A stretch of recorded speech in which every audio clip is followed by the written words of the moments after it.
Greetings to my fellow lovers of Chinese tea. I have a very special video for you today. We have a Zoom interview with my buddy Tim Shu of the Mandarin's Tea Room. He is my biggest tea mentor and a guy that I consider to be one of the most knowledgeable people about tea and life in general that I know. So I have an excellent interview with him. I do have to apologize, however, a little Zoom technical glitch. Partway through the interview, towards the beginning, I tried to switch the Zoom camera angles so that Tim was featured and my video was kind of like in the corner. And that's what it looked like on my screen, but apparently when you record on Zoom, you don't see your own video in the corner. You just see the other person. So, I apologize for the technical glitch. The technical aspects of these interviews will get better as I do more of them, I promise. But what you don't have to worry about is the quality of the interview. Tim drops some serious, awesome, deep knowledge. His knowledge about tea is very deep and complex, like a 50s red label pu'er tea.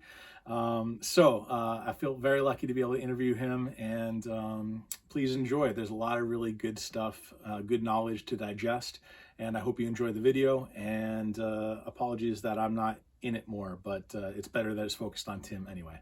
All right, guys, enjoy. Thanks. All right, so guys, we are here with one of my good friends in the tea world, Tim Shu. How are you, Tim? Very good. How are you, Michael? Where good. are So you good, first? so good to see you, brother. How's life treating you during these COVID times? Treating me very well. We're in New York City, so we have all this good way of protecting ourselves and protecting others. So we're doing fine. How about you? Where are you first? I'm chilling in Maine. So yeah, I moved from Maui back to Maine. Be closer to my mom and help her out. But yeah, things are good here too. You know, spring is around the corner. You can feel it, thank goodness, because you know these Northeast winters get a little old. We know that. So Tim, for people that don't know you as well as I do, I'll give you a little intro. You are the proprietor of the Mandarin's Tea Room, both a New York City super exclusive speakeasy tea room that at one point needed a password to get into, right? Too many stories. And now Mandarin's Tea Room has moved its online location. You're now under the umbrella of Cupidum.company, right? So tell us a little more about that. So Cupidum is the mother holding company now. Cupidum don't just do tea, we do coffee also. Mm-hmm. We do herbals, we do drinks, and eventually we'll move to food. So basically it's a holding company that, you know, branch out to be many different resources and many different ways of experiencing the taste and the sense and the smell, mm-hmm. And so forth and so on. So the Mandarin's Tea Room is concentrated in tea. We basically only do some vanilla synopsis, and still do. We branch a little bit to sane, but that's how far we're going to go. So anything to do with herbal will go into Cupidum in a sense. So, but also we are here in Chinatown Soup. This is another place that I have. It's a nonprofit art community in Lower East Side, Manhattan. Mm-hmm. So we have a cafe here, we have tea program, we have coffee program, we have an herbal program. So now because of COVID, the Mandarin's Tea Room cannot be open. So we use this as our stage and our educational platform. Very cool. I know that's been one of the most difficult things about you know, COVID is not being able to sit down with people for tea. So we're doing it right now. Right, exactly. Now we're doing it from hundreds of miles away, but you know, but man, back when I was in Maui, I wasn't doing it too often with people anyway, just because I couldn't find enough people that wanted to sit down for tea there. I was trying, but you can always do it by yourself. Exactly. Yeah, that's what I've been doing for the last, you know, year or so, is really focusing on trying to improve my skills. But what about you? Like, how's this year affected your tea practice? Not the tea is a practice, so you practice every day, just like running and cooking. So we can't give ourselves excuse not to do it if you're into it. That's right. So, that's right.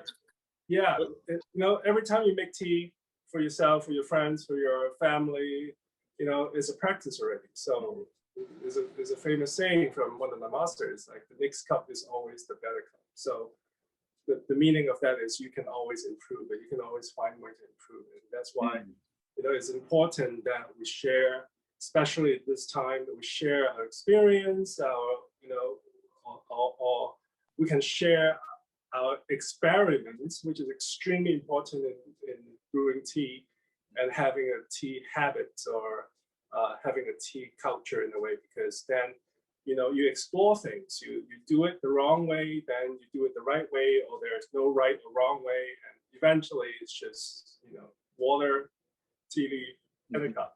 Yeah.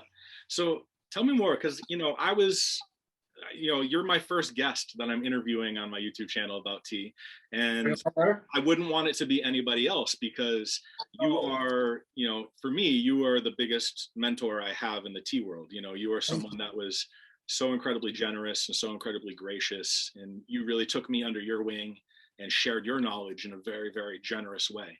And you've always been so generous with sharing your knowledge in that way. What would you say to people that don't have a Tim Shu in their life? You know, like, what would you say to people that might live somewhere where there's not a Chinese tea scene? And well, there's a lot of Tim Shu everywhere, no matter who's sitting across. No, there's only one, man. There's only one. Tim Shu. It doesn't really matter. Again, there's no right way or wrong way. I mean, there is a you know, a more easy way, or sometimes there's more harder way. But you know, the learning process is the journey of the tea. And even though you just make it by yourself, or you make it with your family and your mother, as this good example is, oh, you know, she liked her tea with the traditional way with milk and sugar, and then you can start, you know, change something about it and see what she liked, right? And maybe you can't do really hardcore like what our geekiness in making tea is, that you can give her something very strong. You shouldn't. I mean, just baby steps. There's no rush to learning this experience. So again, you know, there's a lot of people around you that you can utilize. It's just sharing, right? So tea, the most important part is a sharing process. Is the way to make introduction, is a way to break the ice, is a way to, you know, be polite. As the Chinese would do, is a very polite way to offer people tea, but it's also in the bigger value is offering a friendship that's even more bigger than that. So no matter how you do it, you know, play around with it. There's no wrong way. Yeah. Well, I think you're someone that definitely believes that the tea itself is a teacher.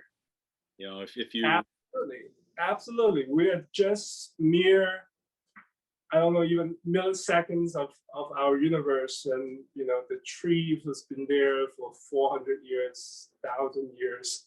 So who are we, right, compared to a plant that actually understand and have a lot of emotions and a lot of, you know, things to offer humanity.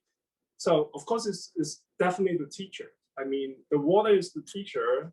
I mean, the air around is the teacher. Even the bowl that you use could be a teacher. Like if it's a very old bowl, you learn a lot about it. That's why teapot is important, right? That you have a history to it. You build a history to it. And that's what you want to learn. You want to learn from something almost like a still life, and you also want to learn from something which is alive like us. Yeah, for sure. Well, I certainly appreciate all the knowledge you've been shared with me over the years. And I feel like my tea journey has gotten way more advanced more quickly because of having you and other people in my life that are generous enough to share their knowledge. So thank you for that. And with that, should we drink some tea? Sure. What are you drinking today? Well, I have one of your teas. We have a high fire Kwan Yin, and to be honest with you, I forgot what year it was. Maybe you remember. It's the plain red bag special. I think I got it from you maybe around like 2018 or somewhere around there. Maybe 2017, 2018. So let's brew some oolong. All right. So we got the same cultivar, we got the same plantation, we got the same tea, but we probably got a different year. But it doesn't really matter. It's from the same plants. So what we're drinking, if that's what you're going to drink, is from Anxi, Fujian. Is a Kwan Yin, Iron Goddess of Mercy. This particular name, cultivar, is originated from Anxi. Xiping is the mountain, is the town. The mother tree is still there. And this is around the mother trees, 800 meters around it. The trees are around 80 years old. Wow. So we're doing the same thing, and it was roasted traditionally. What's that mean supposed to be? So this is not electric or whatever, how you roast it. This is charcoal roasted.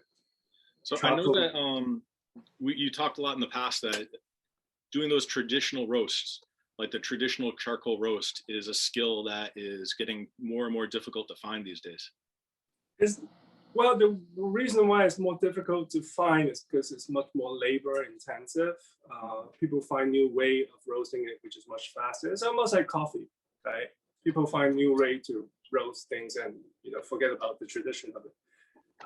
So a lot of newer farmers, producer, just cut that in half. So you have electric roasting in a different way. This usually takes 3 to 4 days, sometimes take a week. Traditional is tradition, right? It takes time, but the new roasting method maybe take you 2 days or even less. It depends on how big the factories or the producer is. So traditionally, roast have its own, good and bad things, and obviously the new way of roasting it also has good and bad things. But yeah, we really want to understand tradition before we move on to the new thing. We have to learn how to walk before we learn how to jump, fly, for sure, whatsoever. So that's what we're gonna do, right? Yeah, traditionally, is there? I know it's hardwood charcoal. Is there a particular wood species that they use traditionally? I know in Taiwan they use longan wood, but what about in Anxi? Is there a traditional wood that's used there? Well, Taiwan, you can talk about Minnan, which is southern Fujian. Min is the oldest words of the province or that area. So you have Nan, which is south. You have Minbei, which is north. So the northern part of Fujian is, Wuyi is a rock-based grown tea. Tawa is different. This is more and the south is soil grown. And the south, which is really close to Guangdong, which is where Phoenix Dancheng, which is Quzhou, is. So there's a lot of Nongyan wood in there. Not a lot now, but used to be really a lot. But it's a hardwood. It has a very, very nice firing heat to it, very consistent, and also have a very particular mild fragrance to the roasting. You're not burning, just hot wood, because then you smoke the tea. You're burning charcoal, which you don't smoke the tea. So that's the usual traditions of using Nongyan wood into. Even in the north, even in Minbei, which is they kind of take on the tradition to have that. Like anything with hardwood charcoal is preferable. Not pine, then you have a lapsang. Right. So that's what it is. Don't be afraid of brewing a tea. I think that's the first important lesson. That I'd be so, straight on 1 second, 3 seconds, 5 minutes, all that kind of thing. You can first just throw it out the window first. Make a cup of tea like what you would make on anything else, because you practice that every day. That's your way of habits of making it. Make that first, and then if you think it's too light, make it stronger. If you think it's too strong, make it lighter. There is some basic of oolong is you usually use more proportions, especially in Fujian province. If you're in Taiwan province, then you use lesser, because they're high elevations, they're stronger plants. The nutrients over there is way stronger. It's a volcanic situation over there. So you will want to use at least half to half water, half tea leaf. You can go from there. If you want a structure, then you can go up to 80% to 100% water. It really depends, but traditional gongfu. So what is gongfu, right? So a lot of people say gongfu. Gongfu is just a skill, making tea using skill, and skill is a practice. You acquire skill by practicing. So it's almost like yoga and Tai Chi and any martial arts or anything refinement is Kung Fu. So Kung Fu tea is just keep on practice until you cannot practice until the end of your day that you make probably the best cup of tea before you go into the next room. But what Kung Fu is usually higher ratio of tea leaf to water. Two kind of Kung Fu. The normal Kung Fu that we all hear nowadays is more Taiwanese driven style from the 70s, which you layer each layer. So you have many brews, and each brew have a different effects. But real traditional Kung Fu tea is different. You only make 3 brew out of each tea. And each one should be similar in effect, meaning your aromatic, your body, and the energy of it should be quite equal. And you can make all 3 equals, and you are really a master. Let me ask you about that, because one thing that I know traditionally you always talk about, because that came from the Chuzhou tradition of Kung Fu tea, right? Whereas 3, so I know traditionally maybe they used tea that wasn't of like the absolute highest top shelf quality to do that, or maybe not. But I guess my question for you would be, when you're using tea that has so much more than 3 brews in it, it has so much more stamina than that, it has so much more to give than just 3 infusions, what do you do? I mean, and that's part of why you have to learn the traditional Kung Fu. You don't just put tea leaf in a pot. You grind them, you build the pot. There's usually 3 different layers in it. I mean, it's almost like making espresso, right? Yeah. Some people can use espresso, or you can use coffee beans to brew up a big pot of coffee, and it's still going. But why is espresso is really 4 ounces, 4 ounces of liquids, and from 18 grams of coffee. And once you finish that process, extract fully. How could that be happening? So it's the same idea in traditional Kung Fu. Okay. You use your skill, your pot, your hot water, your infusion time. All this is calculated to extract everything out of it. So at the end of that 3 pots shouldn't have anything else coming out in that same density, right? You can still brew the leaf, but you will lose a lot of other things that is if you use the modern way of brewing it. So that's the most important part. So the subsequent infusions will still taste good, they'll still be worth drinking, but they won't have that intensity and that body and that aroma of the first 3. Yeah, I mean, so it's about how you train yourself to be what is drinkable, right? Right. Everything is drinkable. It is how you want to respect it and how you want to express the maximum out of it. I think that's what you have to think about. So Kung Fu tea is a practice you want to extract everything out of it in a manner that is pretty difficult, and that's why it's a practice. So people can put a lot of tea leaf in a pot and make a concoction that is so strong that you can't even taste it. Is that a good thing? No, I'm not too sure. I mean, so it's like concentrating chicken soup into a gel and then probably freeze it and concentrate another layer and then chuck it. I mean, that's different things, right? Right. So I'm also start to brew. I'm going to use a gaiwan, simple things. Okay. You're going to use a teapot. Yep. So I'm just going to start doing, simple thing is, hot water, boiling water,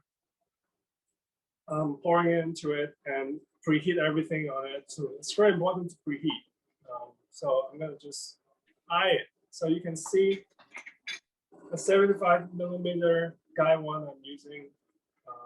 I'm going to fill it to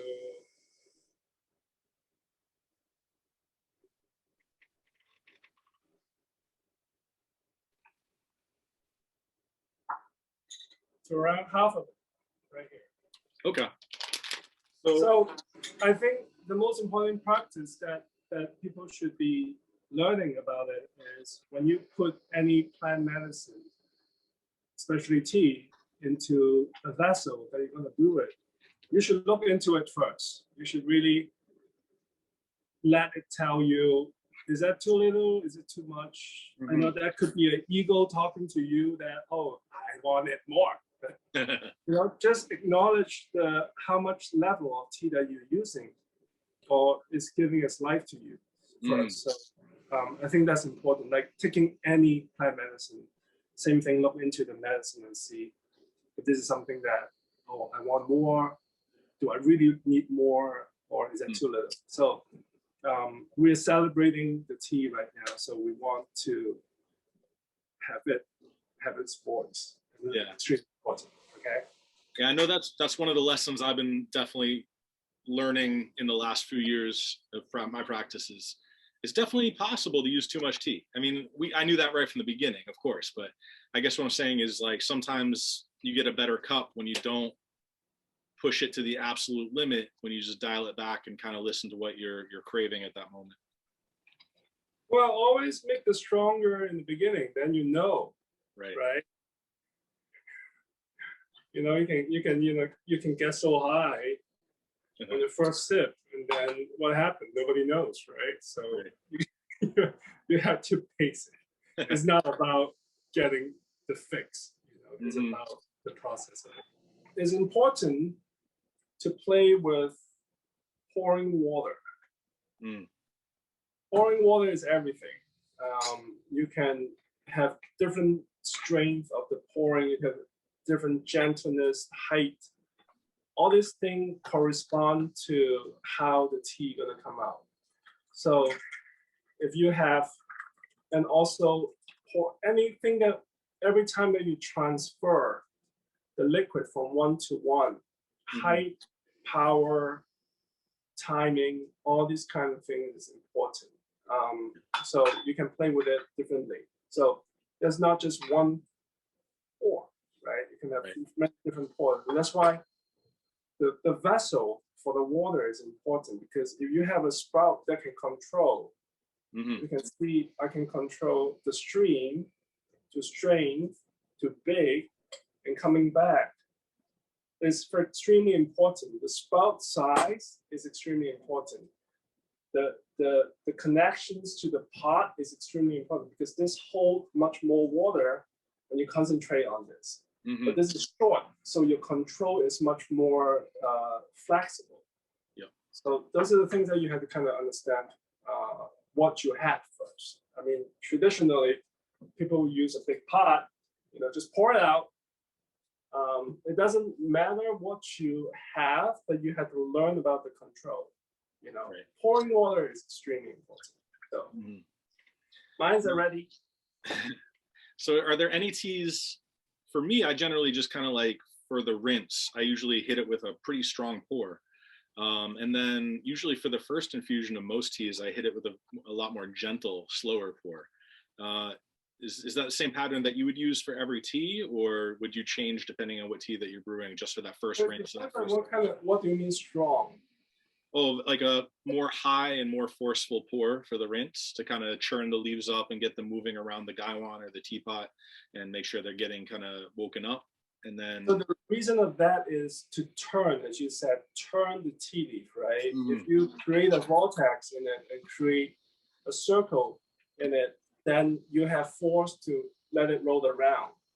If you hit in the middle, even how strong it is, it's just not going to move, because it's just going to suppress the tea. Right. It's all about how the flow of water going with your tea is what you want to practice, right? So if you said forceful, is in the way that you want every single tea leaf to roll in that hot water.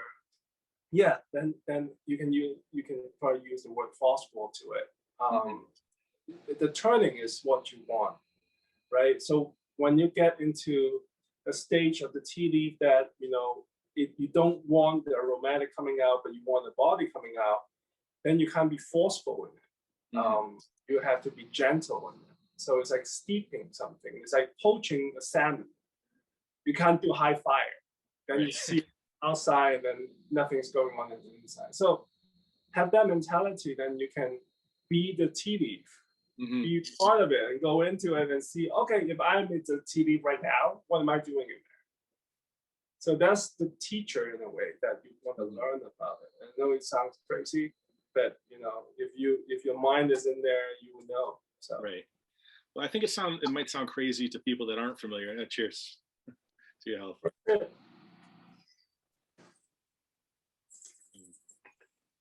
To me, this tea is like, well, I mean, it's like an old friend. This is one of the teas I learned with, so it's like drinking this tea for me is like coming home. Thank you. To me, it's the same too. This is my first tea that I want to learn. So tell me more about, like, because obviously this is a tea that you yourself sourced and you controlled everything on this. You controlled the level of the roast, so walk me through, sourcing this tea and like, what do you look for when you source a tea? And what do you look for when you evaluate an oolong for whether it be good roasted or not, or all that? Well, I would not consider it I control everything. I might know what I don't want. And something that I want, I might not understand how to get there. And the fundamental of tea is a cross between human craftsmanship and nature. Nature is there. If there's no human, nature is fine. And human usually mess it up. So the most key point is the person who make the tea for me, or the farmer that grows it. Are they happy people? Are they, what kind of food do they eat? What kind of like generational idea do they have? Are they originally from that area? So those are the first thing that I consider when we're sourcing tea for the Mandarin tea room. And you make friends with them first. I mean, you need to. And from there, you will learn about their practice, because nobody's going to tell you what they're doing. Right. Because nobody will want you to do, because who are you, right? So you want to have extremely humble intentions of learning, seriously sincere learning with them before you go forward and source it with them. So whatever they are feeding the plants, what kind of fertilizers are they fertilizing it? And usually it's just chicken poop, right? If you go closer to the coast, they might use kelp, or they might use shrimp shell, or egg shell, or peanuts shell. So many different ways that you have to learn, and you look into the most important for me for the Mandarin serum is how old the trees are.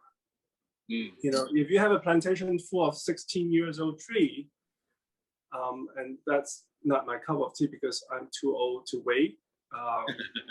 They need to be older. Then it also show the land if it's promised, because if you have old growth, meaning that the soil is good. It's like coffee, right? If you have a plantation full of like 6 years old coffee tree, and you can't find any old tree, don't go there. Right. I mean, they are destroying the land basically, because they need so much fertilizers to make those things work. So those are the foundations of it, and then how many generations, and that's extremely important for me. The generation thing, because tea is a very lucrative thing since the beginning of the tea trade 6,000 years ago. And if you think about if you go to a producer and that producer doesn't even speak the native language, it's like, where are you from? Oh, New York City. It's like, would you want to buy some tea from that guy? I would.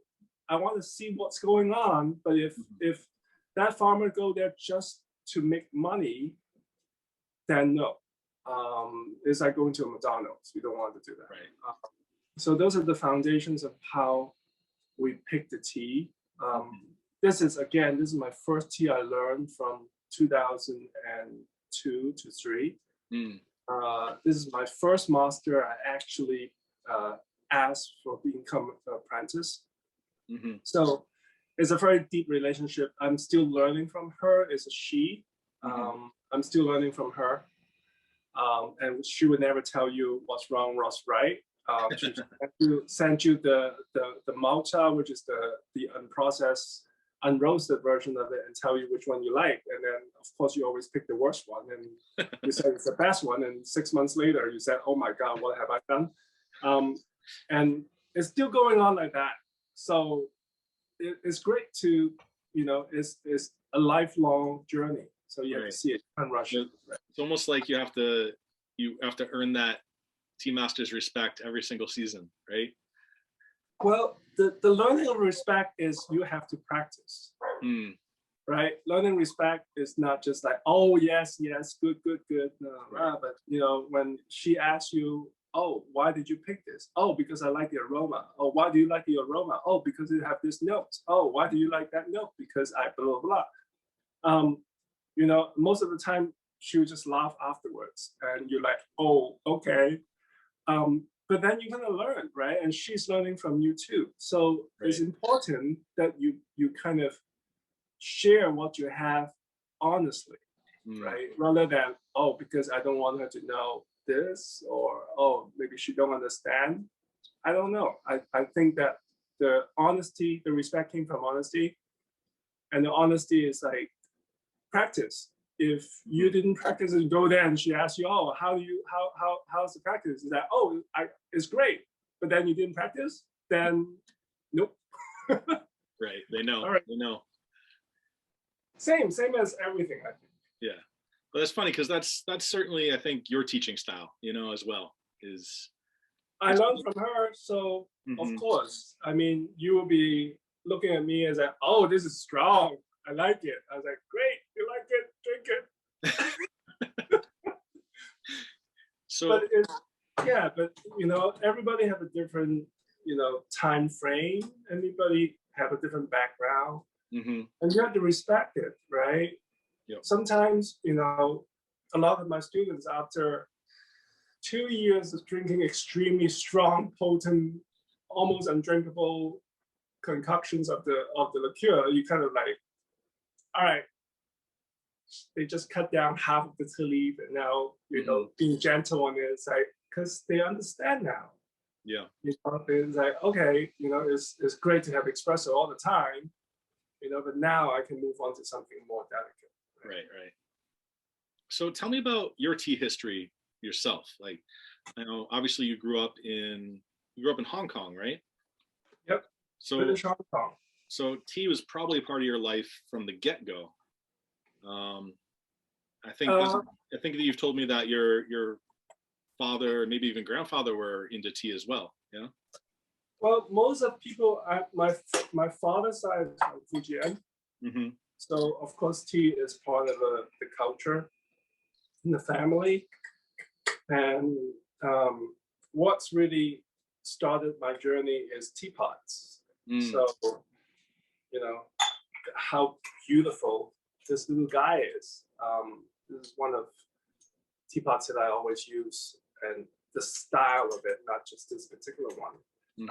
When you're a kid and you're looking at this, like, that's a toy, right? Right.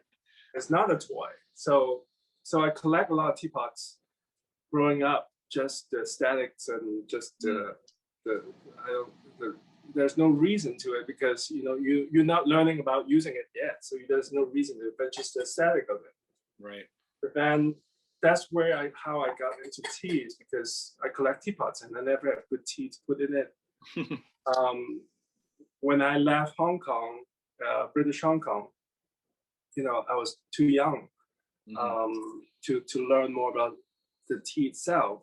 So, but in that culture, you have a mix. You have whiskey on the table, you have scotch, you have tea, you have wine, you have all these kind of other. Foreign is a colony. I mean, it's a British colony, right? So you have all these kind of other things that's not just Chinese. So, but teapot is always my first love. And then, the more you collect, the more you want to put good stuff in it. And how the journey started by searching for tea in plantation, because that's the only way that you can learn. Not going into a fancy tea shop and buy the most expensive tea. For me, that would be, nowadays, to do that would be stupid. So. Do you remember like the first time you truly fell in love with tea? You know, it sounds like you started out with falling in love with teapots, but then like, is there one experience or one tea session or anything that you can point back to and be like, oh, that was the day I really fell in love I with think you were involved in that time frame of my life. tea? Really? I thought that predated me for sure. That was around 2007, 2008. Yeah, that's when And I decided to turn my studio in Soho into a tea room. It was a design agency before that, and I always had tea tables in there. But you know, then I switched completely to turn that into a mainly the tea room. That was the turning point, and that was really when I fully understand and fall in love with it. So that was around 2008. And I think I did a post on my blog at that moment. But it's the awakening of that's my teacher, that's the gift of nature, and that's how I finally realized the love of what this is. So that was the moment. Right on. So I still remember the day I met you in person because you made such an impression. It was because I'd started. It was literally the very, very first meeting of the New York City Gongfu Tea Club that I started through, you know, just contacting people on TeaChat and seeing who was around and just kind of throwing stuff against the wall to see what. TeaChat, oh my God. Yeah. And I remember we were at Michael Wong's apartment and you walked in with a bag of tea, probably a little bit bigger than this. And you're like, hey, I'm Tim, nice to meet you.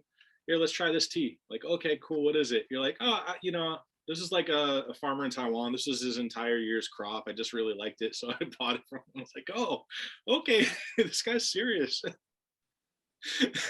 Michael Group is serious. I hope it was good. Oh, it was delicious for sure. But you know what? Like, one of the things that,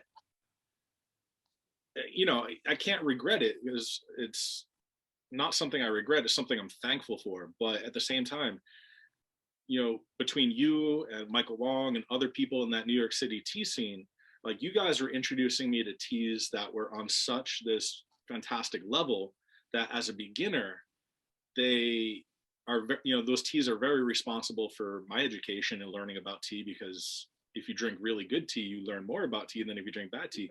But sometimes I'm like, oh, I wish I could hop in a time machine and go back and taste some of those teas now. Because, well, you've been through it. It's in you always. Yeah. There's no regrets on that one. No regrets. It's interesting because, you know, that was one of the most fun period of my learning with Michael. Michael Wong is the proprietors of the Tea Gallery, which is on Allen Street long time ago. And eventually we became partners and create part of Mandarin Tea Room to merge with the Tea Gallery. So we would do absolutely crazy things on learning from each other, brewing techniques, sourcing tea, experimenting with it, boil it, whatever you name it, we try it for 8 years straight. So that was a very, very, very amazing time, and you were part of that, you know, among a lot of other friends that we all know. Yeah, we all became friends because, you know, it was almost like a Bauhaus time to us. That you keep experimenting, you have your skill, right? Michael, you know wildlife, you were a ranger, you understand woods, you understand how the forests work. You brought in on that table, you brought in your craft into that table. Beautiful work that you can came up with a branch of an oak tree from like the first dying 400 years old, whatever that is, like stripe on the whatever up in bronze, whatever they call it. You know, you know what I'm talking about. Yeah.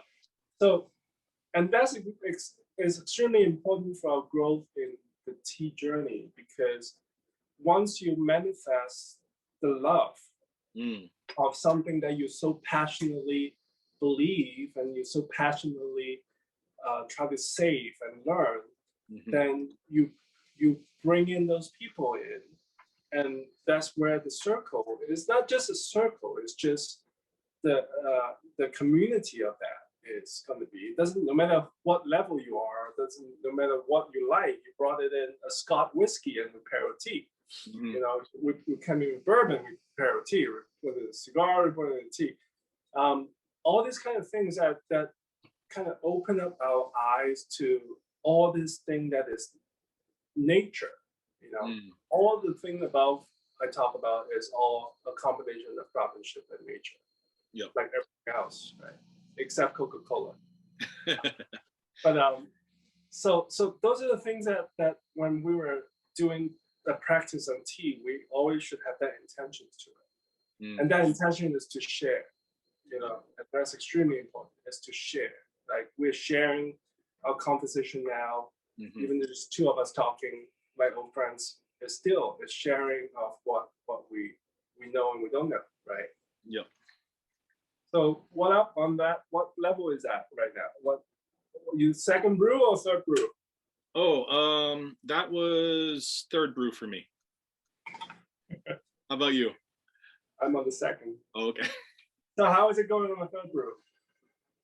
Good, delicious. It's the body is making itself a little more apparent now. The body of the tea just being really thick in the mouth and coating the whole mouth and leaving that sweetness behind. How does it make you feel? I'm starting to get a little tea drunk already, but I mean, great. the truth is, like, you know, this is a good sized pot for one person when we're doing, you know, pretty serious, you know, kind of see my tea's coming to the top there, kind of overflowing. Are you sharing that with Kathy? We drink. Thank God for my wife Katie, because yeah, at least I have someone to make tea for during this time. So how's your practice going on the Kung Fu thing? It's good. I mean, like, I spent a lot of my time in Maui, you know, trying to introduce tea to other people, and people get slightly interested in it, and you know, didn't want to keep going or whatever, you know, or just trying to find people that were into tea. So a lot of my time in Maui was drinking tea by myself. So it was a lot of how do I put it? A lot of buckling down and trying to focus and really have, you know, my favorite blog post that you ever wrote on your tea blog, on the Mandarin's tea blog, was the one that you titled "The Conversation," which is just talking about how if you want to, you know, progress in your tea practice, you have to listen, you have to pay attention, you have to focus, and you know, the tea will tell you what it wants. The tea will tell you how to brew it. It will tell you, you know, everything to do. You just have to listen. So I think for me, a lot of my practice lately has been following in that path and just trying to listen to the tea as much as possible. And specifically, I've been drinking a lot of pu'er tea lately in the last couple of years, specifically like young pu'er tea, to try to really wrap my head around that and understand that tea better. And what did they talk to you about? Oh man, definitely. If there's one tea, I think that for me at least, I can always, all tea does this to a certain extent, but if there's one tea for me that really helps you kind of form a better connection with nature and the natural world, I think it might be raw pu'er for sure, young raw pu'er, because you know, you can taste the forest in those teas. What region is that from? Which one? The young one that you drink. Which? All over. You know, Yiwu. I found a couple teas from Monk Song that I really like. There's what else I've been drinking? All over the place, really. Just trying to learn different regions and different areas. Which one is your favorite so far? It's hard to say favorite. Which one you learned the most? Recently, I discovered a tea from Banpen, which is close to Banjang. Okay. But it's a mix of older trees plus wild leaf too, mixed together, and that one has got some serious energy to it. That one's got some good, like, no joke energy and good stamina and good everything. Okay. I don't know if it's my favorite, but I like it. Because it's strong? Well, not strong, but complex. You know, like a lot of teas, at least for me, for young poor, it's really hard to find teas that are complex in terms of their flavor and aroma and also have really strong energy. Like a lot of times I'll find teas that are, you know, maybe a little bit more boring in the aroma and flavor department, but their energy is really good. But this one it has everything, you know, it has the complexity and the flavors and aromas, and it just hits you in the right spot in terms of the energy. So are you mostly looking for complexity now when you're brewing tea? No, I've become totally all about the energy of the tea.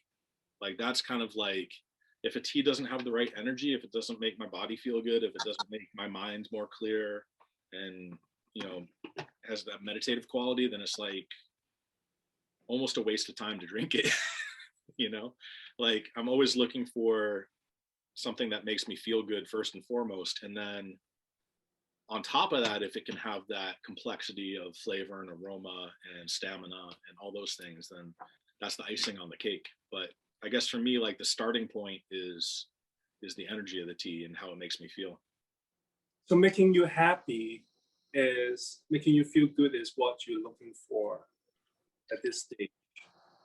Pretty much, yeah. I mean, obviously I want the total package. We all do, right? We all want that tea that's like the complete package. But I guess for me, There's no such thing. I know, right? But for me, that's definitely the starting point, is finding those teas that, yeah, make you feel good, make you crave them. You know, like when you're not drinking them, you think about them sitting in your shelf or whatever. You're like, oh, I should have another session of that one. Have there any tea that actually make you be more aware to your worries, or have you feel not physically uncomfortable, but uncomfortable in a way because you know there is some problems and you never want to face it and bring it back up to you? So it's easy to find something that, oh, it's happy, let's have a ball, like you know, I feel good, I can go to bed now. Like there's always a dose of that we can easily find. But like friends, right? A true friends will hit you in the face like, oh, you didn't do your yoga today. Right. Why do you not do that? Right? Rather than, oh, you can do it tomorrow. So have you ever encountered some tea that, you know, make you ask the difficult questions? Well, I can tell you I've never really thought of it in those terms before. But now that you're saying it, I'm thinking back to teas that I've had and other things. And I think some aged teas, like for example, the Hong Kong Yansha I just found, you know, when I drank that, it was certainly a journey of thinking about, you know, the history behind it and the culture and where this tea has been and the journey it's been on, and who maybe brought that to Maine, to that it was found in that antique shop, and how did they get there.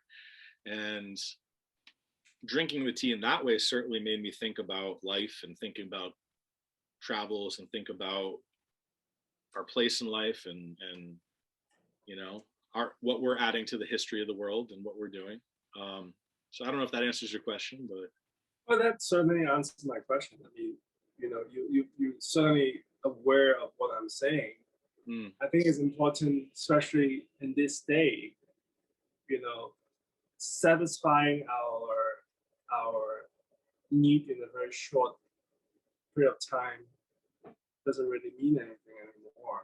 I think it's important that we dig deeper inside on, okay, what am I really, why does that make me happy? And why am I happy because of that?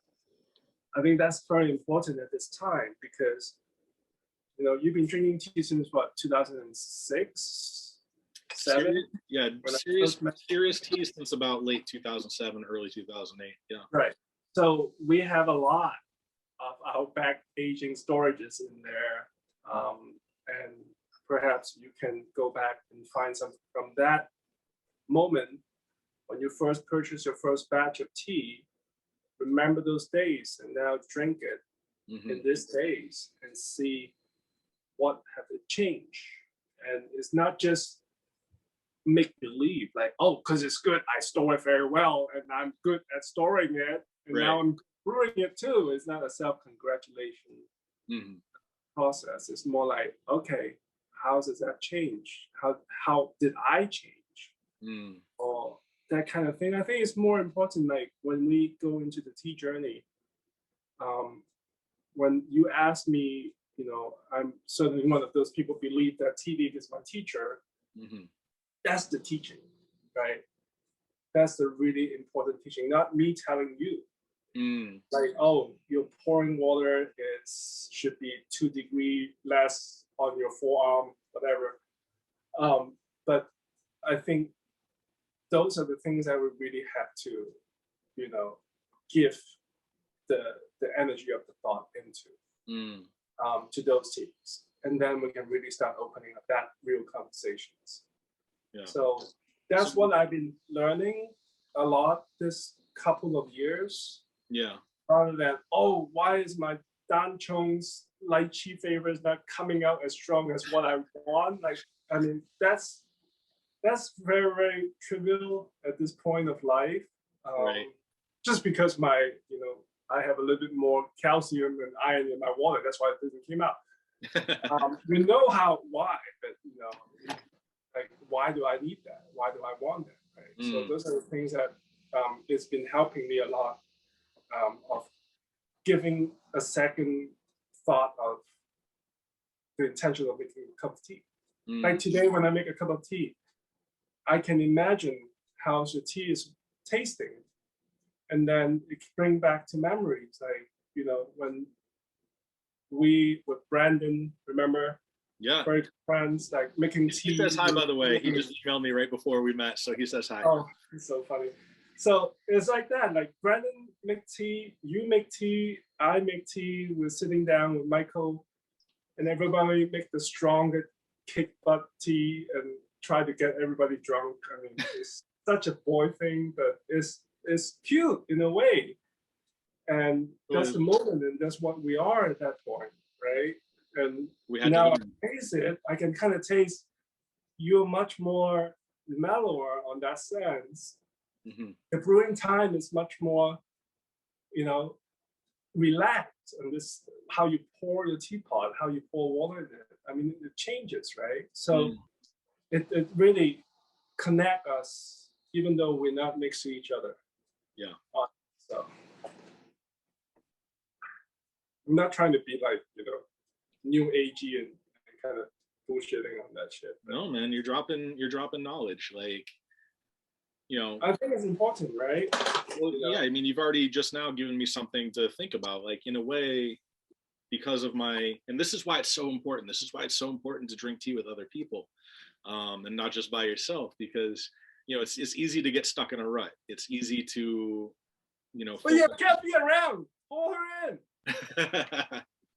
Well, it's easy to get stuck in a rut and think that, you know, to overthink some things or to not pay attention to other things, but then someone says something to you that changes your perspective or gives you something new to think about, and that's how you grow, you know. Like right now I'm going to be thinking more about, like, okay, well, what other energies are there to the tea that I can enjoy or that can bring me value other than just, you know, that feeling high like I'm walking through a forest on a hike, like an old growth forest, you know. Like that's what I always look for.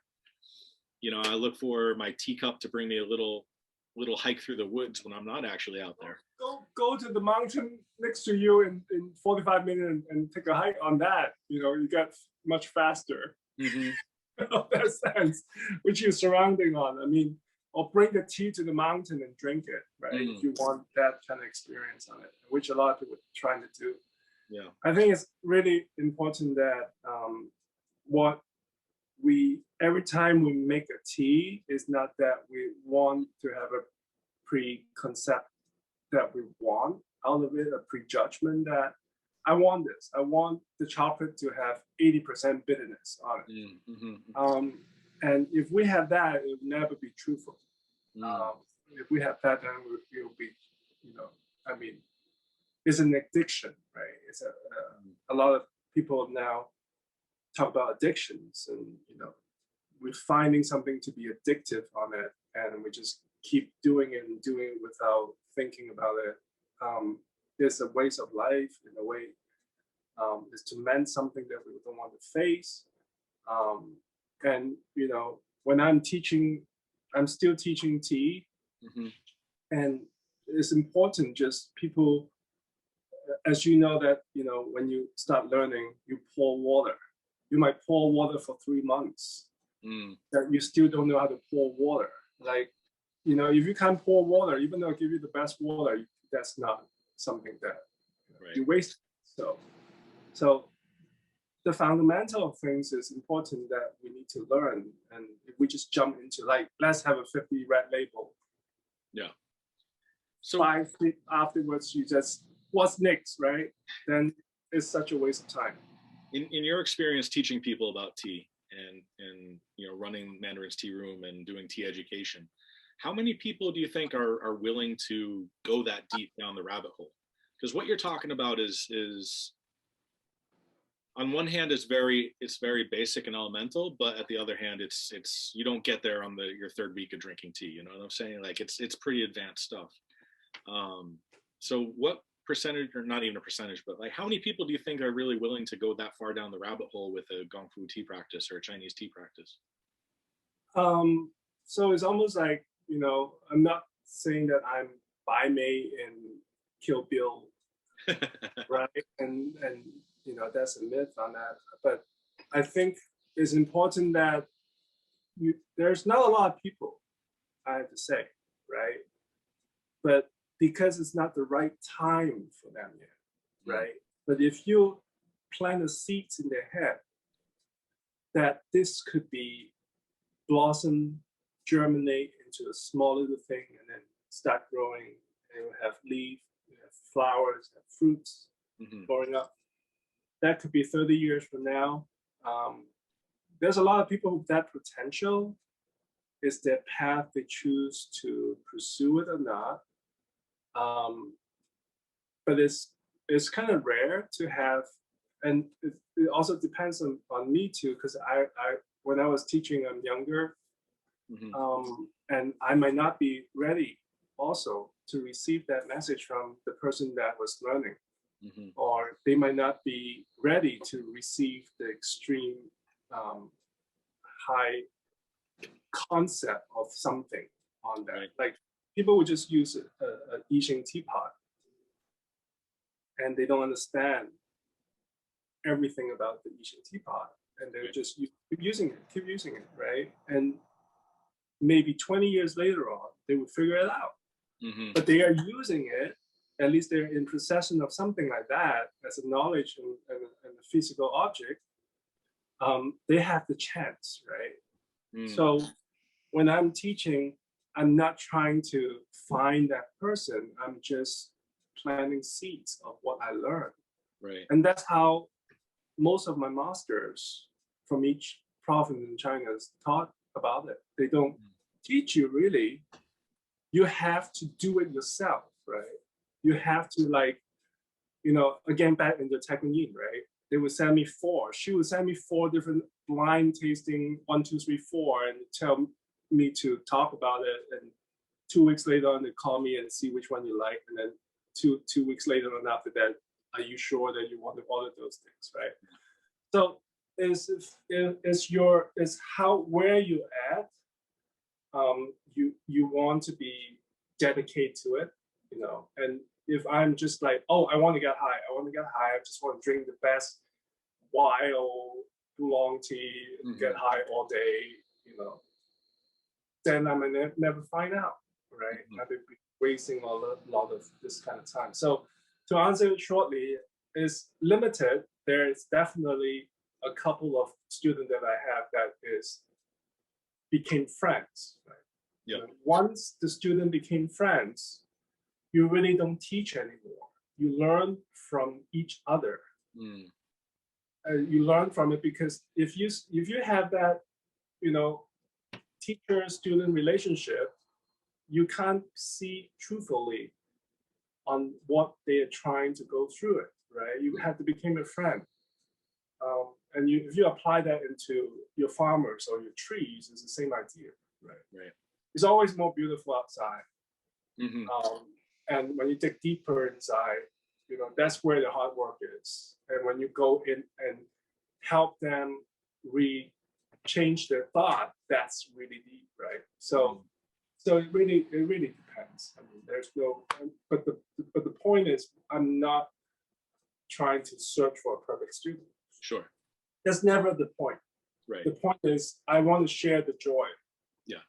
If you get it, you get it. If you don't get it, maybe next time. Right. But at least the seeds are planted. Yeah. Right on. And you never really tell people, like, sometimes what they're really drinking. Yeah. That's the fun part. So going back to the talking about teas having different energies and different things, and whether you want to call it qi, whether you want to call it tea drunk. It's called qi. Yeah, definitely it's called qi. So I know, like, in the, at least in the online Chinese tea community, that's always one of the debates about qi is real. No, it's not. Yes, it is. Of course it is. So online Chinese? No, the Chinese online tea form is always qi. Cha qi is the first thing you talk about. The Western. Yeah, that's online. What I say. I should say in the English speaking world, that's the way it's completely different. Yeah. Right. Well, but that's hard because most Westerners don't have that mentality of that we are governed by a flow of energy inside us, right? If I have a headache, I have an immediate Band-Aid to take a Advil. And if I hurt again, I take another one. Yep. If it hurts something else, I take 4 different kinds of it. But that's a mentality that is pretty new to civilizations. Yeah.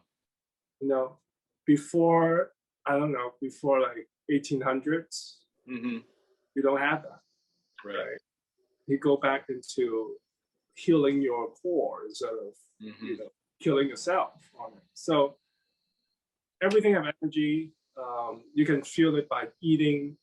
If you're not a vegan and you have a chance of having someone that responsibly do a hunting and have a venison, and you eat the venison loin right out of a day before it was shot, and or whatever you call it. Once you eat that thing, your whole body changes because there's so much energy in it. Same as plant, when you go into a pure organic old farm and you chew a leaf, and it gives you such a different energy levels, right? So it's a real thing. So to understand that and to feel it, you have to dig deeper yourself, because we are repelled something that we don't understand, right? So this tea make you awaken, and you kind of like, dang, this is gonna kill me. How am I gonna sleep? Or what is going on to my life? Like, so it's a state of mind thing that people try to block it out. Yeah. So I think it's extremely important. Again, drinking tea, if there's no energy to it, then what's the point? Right? Yeah. So, I mean, I think I know more or less what you're going to say, but, for the people watching on YouTube, like, what is your take on why some teas will have good qi and other teas won't have any? Or what contributes to a tea having good qi or not? It's not just tea, right? If you're a wine drinker and you have an old, beautiful Burgundy wine from Romeo County, which is, 200 years old wine, and you have, granite, and you have slate, and you have lime, and the root system go all the way down through the cave. That's gonna suck in very different kind of nutrients and well, in a very, very way, the life force of the land, which everything has. So if you make the wine out of those growth, you have an absolutely totally different kind of thing that you have in a house, a mass-produced table wine, right? So same as tea, same as coffee, same as cigars, same as aloes wood, same as all these kind of things that you have to talk about. But it's just nature, right? So if people can't believe that, then what can we say?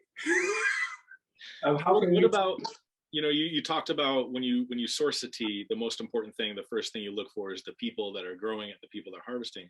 So what role do they play, do you think? Like it's because it's not just nature, right? If they beat the tree every day and they pissed on it and they torn it apart and keep cutting it, I mean the plants have its natural way to protect themselves, right? Like if you have wild tea, which is really hard to get, wild tea is poisonous actually. So because that tree been there non-touched by people pruning it or touching it, you're going to have a very different effects of drinking it. You're going to repel you by drinking it because he doesn't or she doesn't know what your intention is.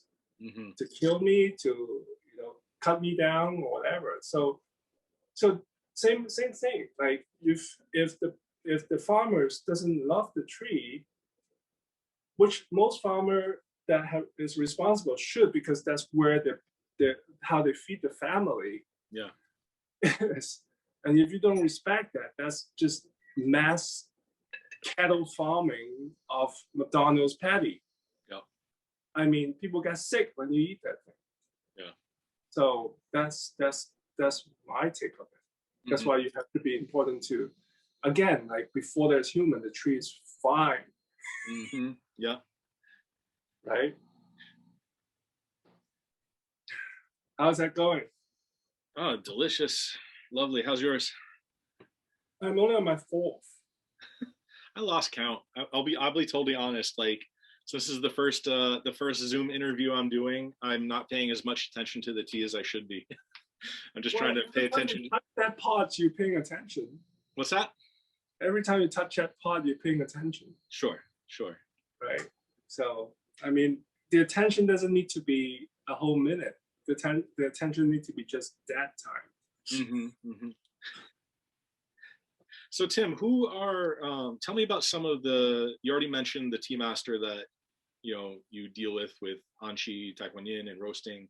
Who are some of the other people that you look up to in the tea world? Oh, Taiwanese tea master is one of the person that I really look after from Asteria. I mean, you can, like when people talk about tea master, I mean, that's first is that name should be given to them, not self-proclaimed. Yeah. And most tea master, first they know how. Most of them are farmers because they cultivate. They know plantation. They know how to process. They know what the plan is. They know the history.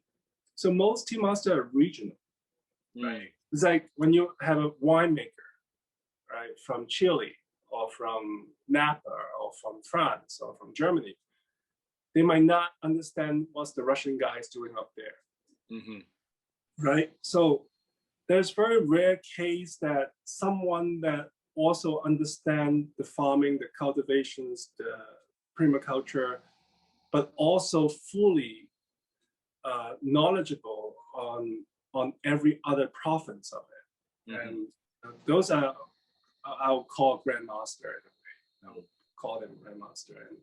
And they're the one who make the tea. They're the one who develop new ideas of preserving it or re-roasting it or how to improve it. Those are the people that give the mind, the concept.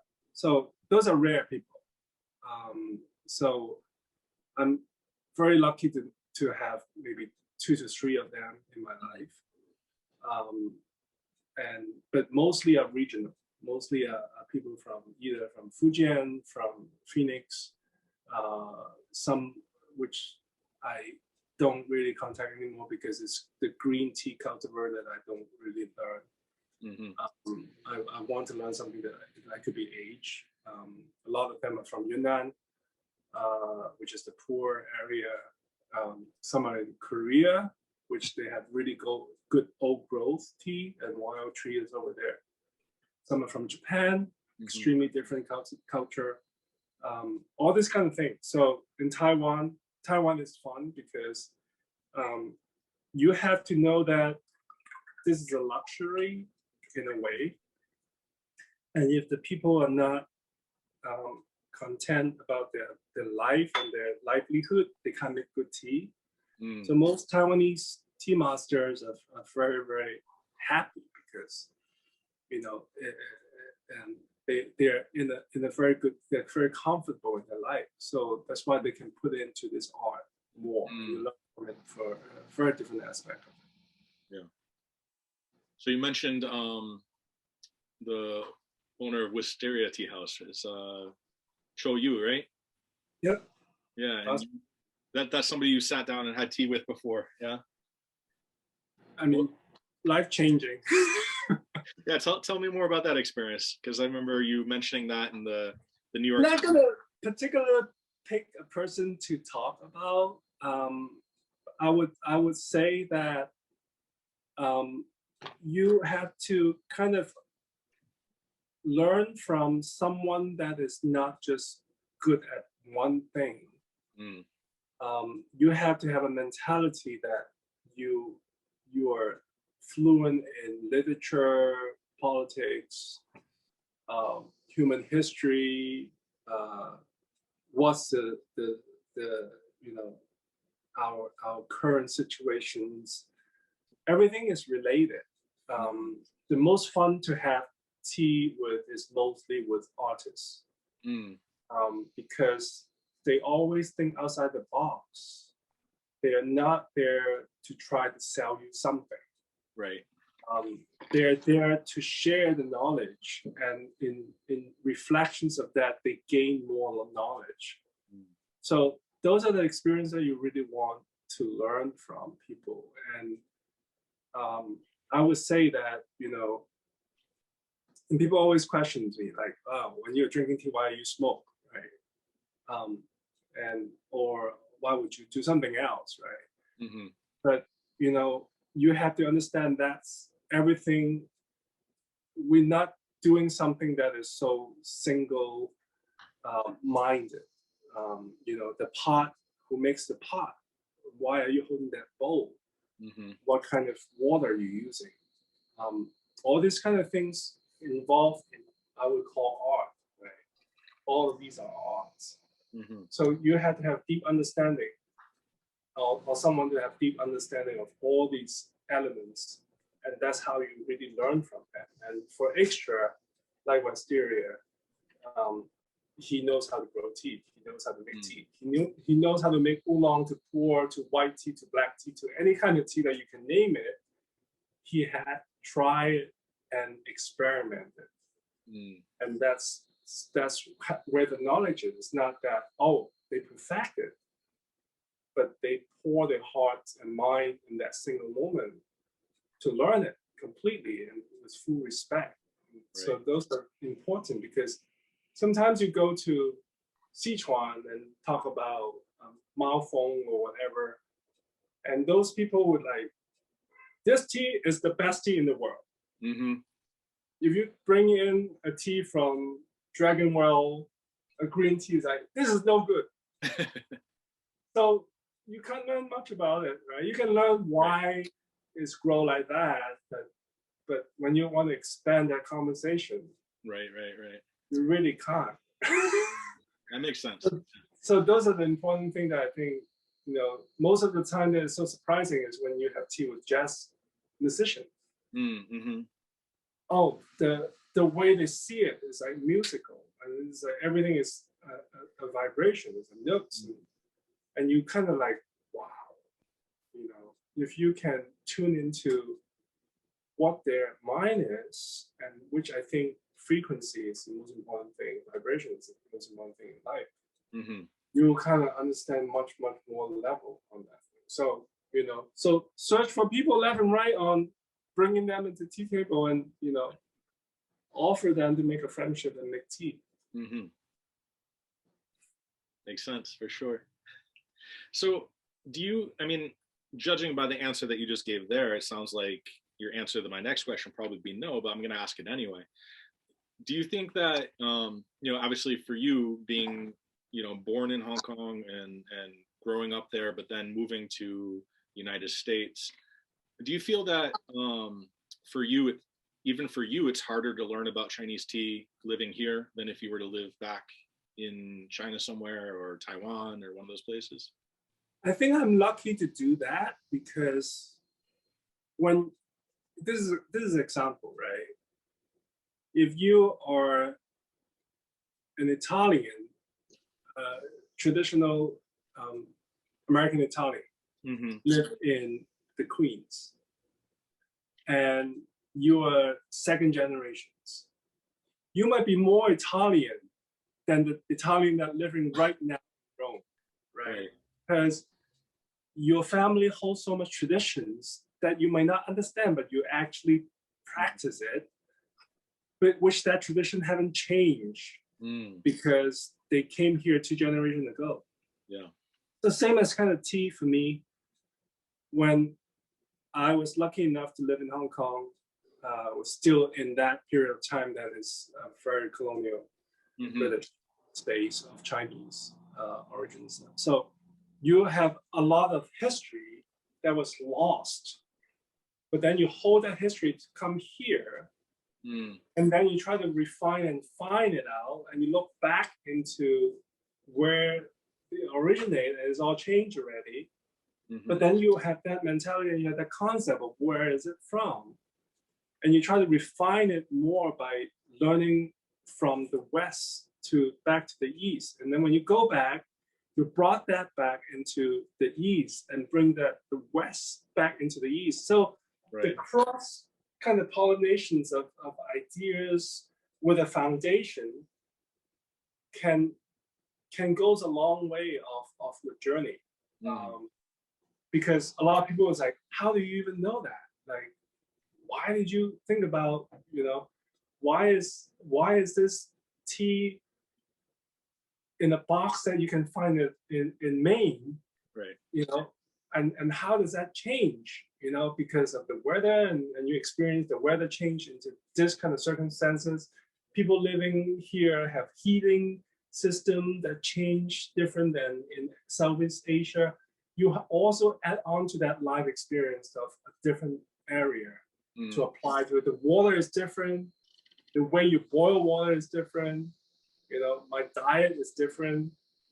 All these kind of things kind of, if you get in tune to it, you know, and then you can bring that back to where it's originated and start learning even more from it.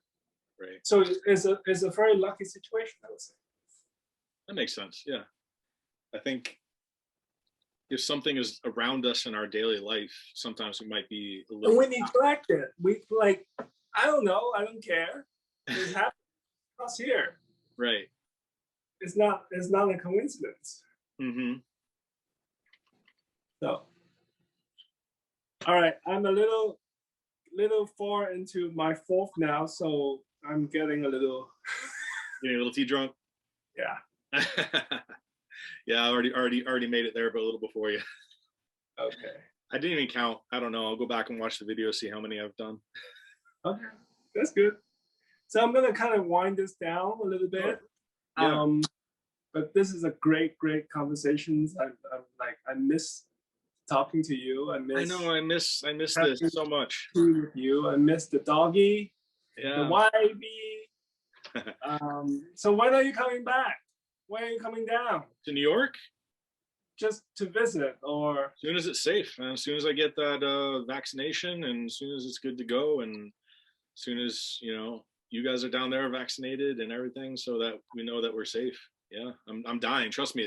I think I mentioned before. It's torturous to be driving distance to New York City and not go visit. Oh my God. But yeah, we'll put that intention to it. Yes, for sure, for sure. Well, thank you for having me again, Oh Michael. no, thank you so much, Tim. I really appreciate this, and for my first try at doing one of these interviews, I think this was absolutely a fantastic one. I think we went real deep. Let's call back all those friends that you have. Yes, that exactly. That's the plan. Well, that's really the big reason why I started this T channel is not to feature me and what I know, because I know a little bit, but I know people that know a lot more than I do, that people should hear from them. Thank you. You're at the top of that list, bud. Oh. All right. Oh, all right. Take care. Okay. Thank you so much, Tim. We'll talk to you soon. Bye bye.